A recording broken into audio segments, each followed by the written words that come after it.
ঠান্ডার সময় চিংড়ি মাছ দিয়ে বাঁধাকপির এরকম একটা রেসিপি থাকলে এক থালা গরম ভাত নিমেষেই শেষ হয়ে যাবে। যারা নতুনরা অনেক চেষ্টা করেও বাঁধাকপি সেরকম স্বাদে রান্না করতে পারো না, এভাবে একবার রান্না করে দেখো, আশা করছি তোমাদের ভালো লাগবে আর এর স্বাদ সবার মনে থাকবে। এই রেসিপিটা বানানোর জন্য দেখো এখানে আমি বাঁধাকপি আর আলুটা ডুমো ডুমো করে কেটে নিয়েছি, কেটে ধুয়ে পরিষ্কার করে নিয়েছি। এবার একটা ভাজা মশলা রেডি করে নেবো শুকনো খোলায়। নিয়ে নিয়েছি 2টো এলাচ, 4টে গোলমরিচ, 3টে লবঙ্গ আর ছোটো একটু দারচিনি।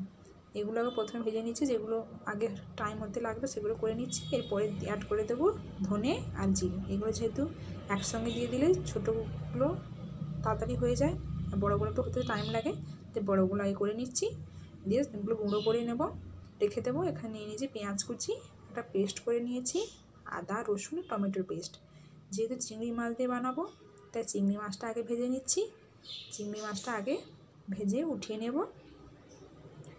চিংড়ি মাছটা ভালোভাবে ভাজা হয়ে গেলে উঠিয়ে নেওয়ার পরে এই কড়াইতে দিয়ে দিচ্ছি আরও কিছুটা সরষের তেল।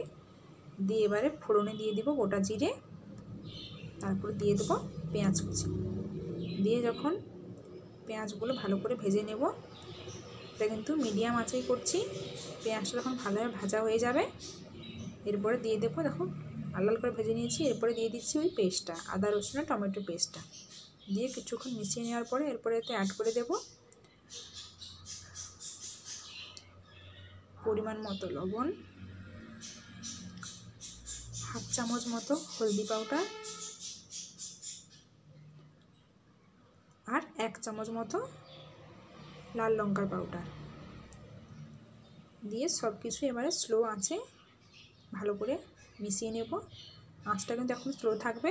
ভালোভাবে যখন মশলাটা কষানো হয়ে যাবে, কিছু তেল ছেড়ে আসবে, সেই সময় এবারে দিয়ে দেবো কেটে রাখা বাঁধাকপি আর আলু। দিয়ে এবারে বাঁধাকপি আলুটা মশলার সঙ্গে ভালো করে কষিয়ে নেব। কিছুটা ভালোভাবে কষিয়ে নেওয়ার পরে এরপরে অ্যাড করে দেব সবগুলো মিশিয়ে নিই, তারপরে অ্যাড করে দিচ্ছি ভেজে রাখা চিংড়ি মাছটা। দিয়ে এবারে সব কিছু ভালো করে মিশিয়ে নিয়ে চিংড়ি মাছগুলো একটু মাঝখান থেকে কেটে দেবো। যেহেতু চিংড়ি মাছগুলো বড় তাই মাঝখান থেকে কেটে দিলে একটু স্বাদে ভালোভাবে স্বাদটা পাওয়া যাবে। আর ছোট থাকলে আর কাটার দরকার নেই, বড় থাকলে এরকম কেটে দিলে ভালো হয়। দিয়ে কেটে তারপর সব কিছু ভালো করে মিশিয়ে নেব। ভালো করে মিশিয়ে নিয়ে ভালোভাবে কষিয়ে নিতে হবে। মশলার সঙ্গে ভালোভাবে বাঁধাকপি কষানো হয়ে গেলে এরপরে দিয়ে দেব আমি এবারে জল অ্যাড করে দেব। আলুটা সেদ্ধ হওয়ার মতো করে জলটা দিচ্ছি, বাঁধাকপিতে বেশি জল লাগবে না। আলু যেমন সেদ্ধ হবে ততটা জল দিয়ে এরপরে দিয়ে দেবো সামান্য পরিমাণে চিনি।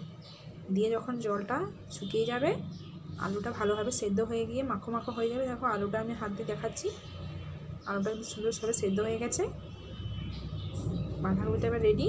এই সময় এবারে আগে থেকে যে ভাজা মশলা রেডি করে রেখেছিলাম সেটা দিয়ে দেব। আর একদম দিয়ে দেবো হাফ চামচ মতো ঘি। যে কোনো ভালো জিনিসে রান্নার শেষে ঘি অ্যাড করে দেখবে রান্নার স্বাদটা কিন্তু দ্বিগুণ হয়ে যায়। এবার সব কিছু একসঙ্গে ভালো করে মিশিয়ে নিলে রেডি। এরকম একবার বানিয়ে দেখো, খেতে কিন্তু ভালো লাগে। আর যদি আমার ভিডিওটা ভালো লেগে থাকে প্লিজ তোমরা লাইক কমেন্ট শেয়ার করে দিয়ে পাশে থেকে সাপোর্ট করো। ইউটিউব থেকে দেখলে সাবস্ক্রাইব করে দিও আর ফেসবুক থেকে দেখলে ফলো করে দিও।